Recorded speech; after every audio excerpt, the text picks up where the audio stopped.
Hi everyone and welcome to another video. I am the fragrance enjoyer, and in today's video I will be talking about one of my newest acquisitions from the house of ChristianDior. We're going to be talking about Cologne Blanche.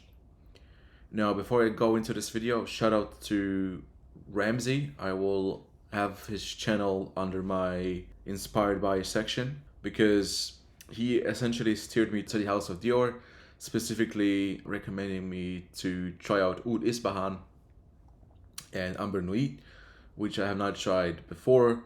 For some reason, I've always dismissed the house as being kind of a overpriced designer house, which, let's be honest, to some degree, it is. I went out of my way to test out some of the fragrances, and I have essentially found a couple of gems that I've really enjoyed. One of them is Cologne Blanche. The three other ones I really enjoy are Lucky, Amber Nuit, and Oud Ispahan. Now, for this specific review, I will be covering, as per usual, the fragrance itself, how does it smell, when you should wear it, who should wear it, and also the performance as well. Now, on my left hand, I already have the 2-hour dry down of this fragrance. But before I spray it, let's take a look at the bottle.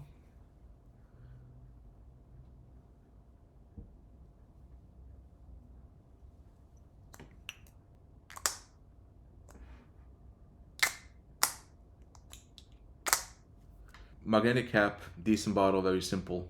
You know already how these look like. Let me spray it on the right hand so you can take a look at the sprayer as well.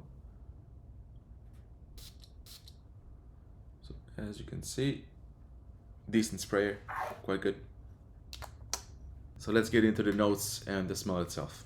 So this is a 2004 release made by Francis Cookjohn, and it is a powdery citrus fresh woody fragrance. Now this fragrance opens up with a beautiful dose of orange, rosemary, and almonds, followed up by orange blossom and bergamot. Now what I detect from the opening is a very prominent mix of bergamot, orange, and rosemary, which is a very lovely opening. So very fresh, invigorating as well. In about 5 minutes, that opening will be joined by the note of almond. So as the almond is joining the very sparkly bergamot, orange, rosemary opening, orange blossom will also peek through, adding a touch of sweetness together with the almond, which creates a very nice, powdery, kind of a white smelling, fresh citrus fragrance. Now this is going to last for about an hour, I would say, before you get introduced into the base notes, which are woods in this case. And once the woods are introduced into the picture, this one transforms a little bit and becomes less of a white floral smell and more into a almondy, woody experience, at least on my skin.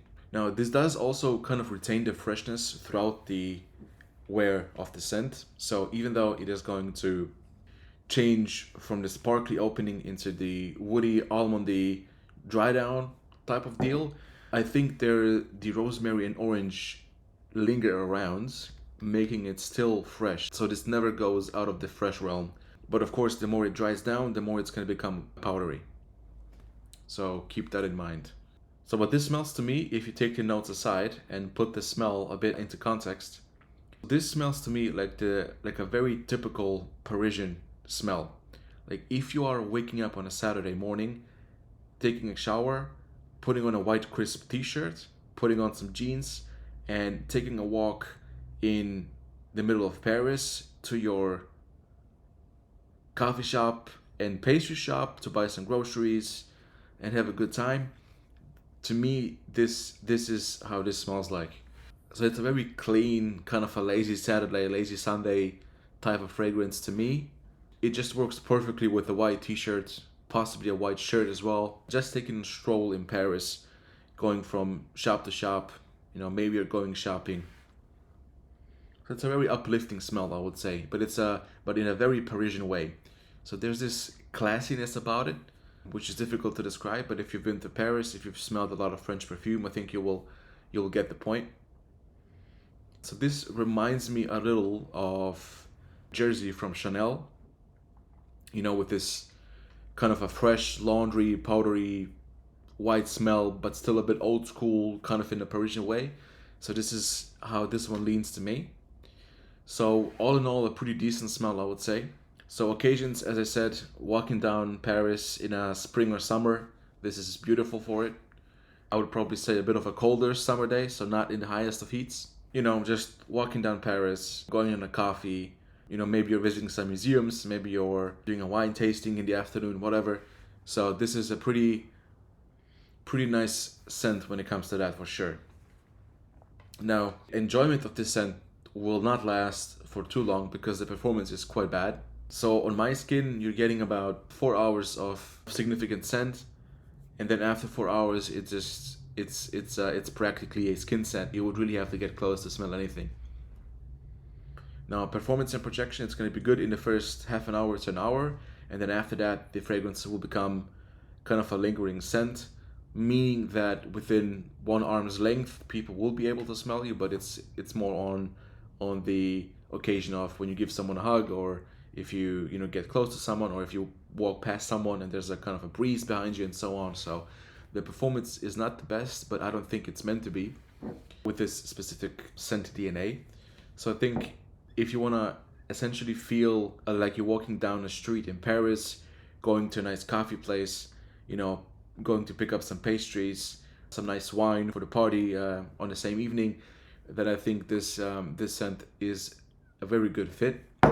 But just keep in mind the performance will be probably a disappointment. So do not expect the scent to be there when you come back from the shopping.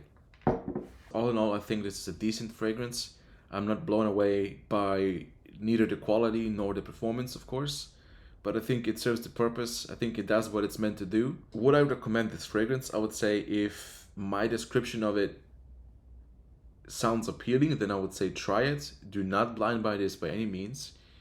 I think if you take a look at the price, they've even increased the prices, I believe, this year. So from that perspective, I think it has become even less worth it. So if you can find this one discounted, or if you can get a split, or if you can get a half-used bottle, then I would say go for it. But in my opinion, there are far better releases from the ChristianDior Privé lineup than this one. This one just kind of fit what I was looking for at the moment, which is again this kind of a lazy Saturday, lazy Sunday vibe. Just taking a walk in Paris and not really having a care on your mind. So if that's also the vibe you're looking for, then please go ahead and check this one out. Now I'm currently on the fence if I should keep it or not. I'm having quite a hard time justifying the price of this one compared to the performance. But if the performance is not an issue for you, if you can simply carry it with you and reapply, then I think you should be good to go. That is it for the review. If you have this fragrance, if you like it, let me know. And if you have any questions about any of the Dior lineup, because I've tried them all and have a couple more on the way, then please do let me know. Other than that, thanks a lot for watching the reviews and leaving the comments, and I hope to catch you in the next one.